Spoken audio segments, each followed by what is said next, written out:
Boa tarde àqueles que ainda não tive o privilégio de cumprimentar pessoalmente hoje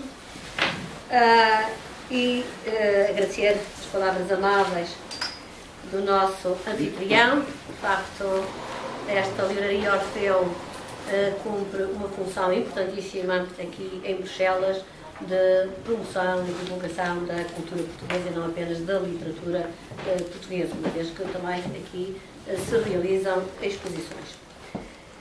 Ora, correspondendo aqui ao desafio do meu amigo Porfírio Silva, vou aqui então tentar dizer alguma coisa sobre este livro. Podemos matar um sinal de trânsito? E, antes da apresentação do livro, acho que uma palavra é devida sobre o autor. O Porfírio é um amigo e soletro bem para expressar o meu apreço pelas suas qualidades humanas e a minha admiração intelectual pelo investigador e pelo escritor. Quem conhece o Porfírio Silva sabe que ele tem pensamento próprio e que o sabe transmitir. Quanto à obra, Podemos matar o sinal de trânsito é uma obra surpreendente que convida a transmigrar, interpelando o entendimento profundo de quem vai além do texto e mergulha na profundidade do contexto. É um título estranho, intrigante, e só depois de se ler o subtítulo se percebe que não se trata de um livro policial, embora cultive o suspense, mas de um assunto sério, ainda que apresentado como um divertimento político ou filosófico acerca da profundidade do cotidiano.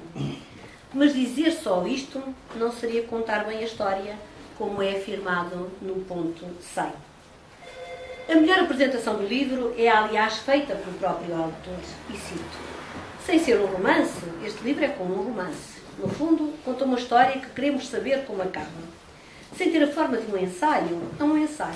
Tem uma tese, mas não a impõe, nem regimenta os argumentos em ordem clássica, deixando ao leitor o trabalho, que aqui é um gosto, de descobrir o seu próprio caminho marítimo para a Índia.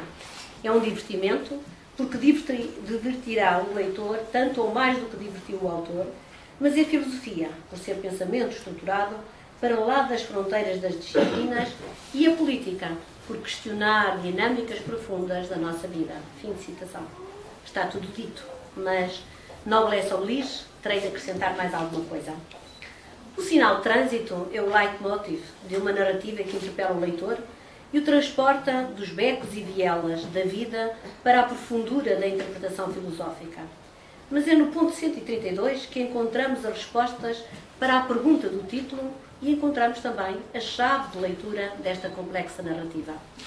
O autor estabelece correlações lógicas entre as palavras e a família dos sinais de trânsito, mas também, na linha de John Austin, entre a linguagem e a realidade. Analisar a linguagem como resulta em analisar a realidade. E chega à comunidade política, tomando como exemplo a democracia portuguesa. Cito: a política portuguesa tem passado demasiadas vezes pela desqualificação da própria palavra dos agentes. E prossegue: a palavra é muito poderosa. Sem a palavra, as palavras, talvez não fosse possível matar o tal sinal de trânsito. As mesmas palavras que o podem resgatar. Fim de citação. Conclusão óbvia. As palavras são uma arma poderosa, como já o havia lembrado Cecília Meirelles no poema ai, palavras, que estranha potência a vossa. O último ponto do livro, o 134, parafraseando Wittgenstein, o que se pode dizer pode ser dito claramente e aquilo de que não se pode falar tem de ficar no silêncio, termina com uma frase assertiva. Acerca daquilo de que não se pode ficar em silêncio, tem de se falar. E o filósofo, o narrador, aqui do meu lado, fala muito e fala bem. Seguindo a recomendação ainda de Wittgenstein, o fim da filosofia é o esclarecimento lógico dos pensamentos. Percorrendo a orografia do texto e tentando chegar aos meandros do sentido, há dois tópicos que gostaria de destacar. Primeiro, a estranheza da proximidade, / complexidade das coisas próximas que escapam ao olhar cotidiano. Muitas vezes, quanto mais próximo da vista, mais distante do conhecimento. Podemos chamar à relação a máxima socrática, conhece-te a ti mesmo, como a aspiração daquele que acede ao saber para ilustrar a dificuldade de conhecer aquilo que nos é próximo. até na nossa vida, sem nos apercebermos, valorizamos e conhecemos melhor o que é distante e tendemos a desvalorizar e desconhecer o que está próximo. Por exemplo, é normal não conhecermos os vizinhos do nosso prédio e seguirmos com interesse e quase com familiaridade a vida de pessoas que estão a milhares de quilómetros de distância. E não vale a pena fazer citações. É essa estranheza do que é próximo, a verificação do que está e do que falta, que pode conduzir à profundidade do aparente e do imediato. Em suma, a recorrente viagem para o conhecimento. O outro tópico, a relação entre matéria e pensamento, onde as palavras do autor, entre os sinais e as particularidades do sistema de trânsito que a ele subordinam, ou que só se explicam através dele. De que decorre no ponto 16 a pertinente pergunta: existe primeiro o sistema de trânsito ou existem primeiro os sinais? Na vida prática, o que nos importa é o sinal, isto é, a materialização de uma ideia e não a ideia em si mesma. Sigo as indicações de um sinal de trânsito sem me preocupar com a coerência do sistema que lhe está na origem. Mas por trás de um sinal existe um todo coerente, o sistema. Tomemos como exemplo as recentes alterações de trânsito na rotunda do Marquês de Pombal em Lisboa. Como todo sistema cria hábitos muito difíceis de alterar, quando se alteram os sinais, o hábito prevalece. E porque qualquer inovação num sistema não pode pôr em causa os princípios básicos, que no sistema são a fluidez, teve de se fazer rapidamente uma melhoria da sinalização, ainda que à revelia da norma. Agora, imaginem o que seria, como diz o autor, se no Reino Unido as autoridades decidissem mudar as regras de trânsito e adotassem a condução pela direita. Provocaria uma rebelião. Com uma ironia inteligente, que me fez lembrar Woody Allen, né? O autor refere as mudanças de trânsito nas Ilhas Samoa. Mudança de sentido. Mas como não basta tomar uma decisão para que tudo corra bem, os autocarros, e aqui é que está a ironia, não estavam devidamente preparados. A entrada era pelo lado errado. O mesmo acontece no sistema político. Sirva de exemplo o caso recente da TSU. Como punha em causa o princípio da equidade, foi liminarmente rejeitada pela generalidade das pessoas. Alterar os princípios básicos de um sistema que as pessoas consideram inalienável é considerado uma violência, já eu disse atrás. E, no ponto 125, o nosso autor diz o seguinte: parece que o mundo institucional pode fazer uma certa violência ao mundo natural. Fim de citação. O mesmo se aplica a conquistas civilizacionais como o modelo social europeu, a escola pública de qualidade, o acesso universal aos cuidados de saúde, que os neoliberais querem alterar e que provocam contestação social. Ou com o sistema ortográfico, de que não vou falar, mas sim da relação difícil entre uso e norma na linguagem. No ponto 64, escreve o autor, cito: um hábito abundantemente partilhado tornar-se-á provavelmente uma regra, mesmo que para tanto seja necessário revogar alguma regra ainda existente, mas que já tenha caído em desuso. A mesma ideia está presente nos pontos 12 e 13. O que o tempo faz às normas, o tempo matou aquela regra e as normas fortalecem-se com o uso partilhado. Fim de citação. Como é sabido, uma variedade ascende num determinado momento a variedade padrão por razões fundamentalmente de natureza extralinguística, razões socioculturais e políticas, mais do que razões exclusivamente linguísticas. E porque o uso é ele mesmo instância legitimadora, a norma não permanece invariável ao longo dos tempos. E toda a norma comporta desvios, ou seja, a alteração justificada ao enunciado. São, aliás, frequentes os casos de conflito entre norma e uso. Há formas legitimadas pela norma que o uso não privilegia, como é o caso da pronúncia de acordos, o sentido de famigerado, a acentuação de podido. Outras há, de grande aceitabilidade social, mas que a norma não reconhece, como é o caso das pretensas formas de participo passado, empregue, encarregue, presente. E há vocábulos que se caracterizam por um aparecimento fulgurante durante um certo tempo para depois caírem no esquecimento. São os modismos, palavras em moda, que existem por um certo período. E há palavras ligadas ao espírito da época. Por exemplo, reacionário, progressista, operário, revolucionário, burguês, proletário, enfim, que estão associados a um ambiente sociopolítico especial. Atualmente, ocorre-me falta de imaginação, mas há muitas mais, mas não registrei.